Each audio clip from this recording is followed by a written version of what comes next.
கடைசி மூச்சில் ஒரு ஆடு சொன்னது, கழுத்தை அறுக்கத்தான் எவ்வளவு நாள் அன்பு காட்டினாயா என்று. நம்ம எப்பவுமே ஒரு 5 ஜீவனை கொல்லக்கூடாது. என்னத்தான் நம்ம சாமிக்காக கொல்கிறோம் சாமிக்காக சொல்லுவீங்க. ஆனால் சாமி சொல்லிச்சு அவங்கக்கிட்ட வந்து கொல்லுங்கன்ட்டு என்றைக்குமே ஒரு சாமி வந்து நம்மக்கிட்ட சொல்லாது. ஏன்னா சாமிக்கு தெரியும் எல்லா ஜீவனுமே அதுதான் படைச்சிது. அதுங்கெல்லாம் வாழறதுக்காக படைச்சிது. நம்மளை விட அதுங்களுக்கெல்லாம் ஆயுட்காலம் கம்மி. ஆனால் அந்த ஆயுட்காலத்துலையுமே நம்ம பங்கு போட்டு அதை வெட்டி அதை கொன்று நம்ம சாப்பிட்டு அவ்வளோ அப்படிப்பட்ட ஒரு சந்தோஷம் நம்மளுக்கு தேவையான்னு யோசிச்சு பாருங்கள்.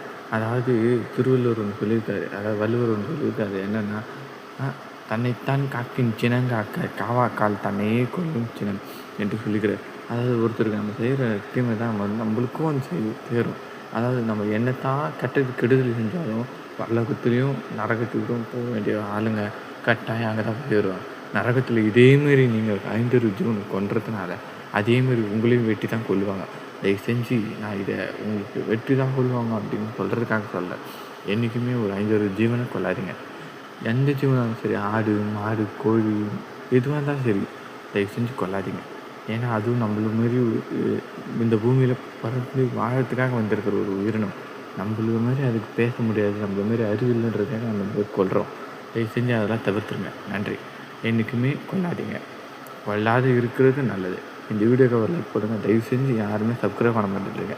உங்களுக்காக வீடியோ எடுத்து போடுறேன். தயவு செஞ்சு சப்ஸ்கிரைப் பண்ணுங்கள். நன்றி.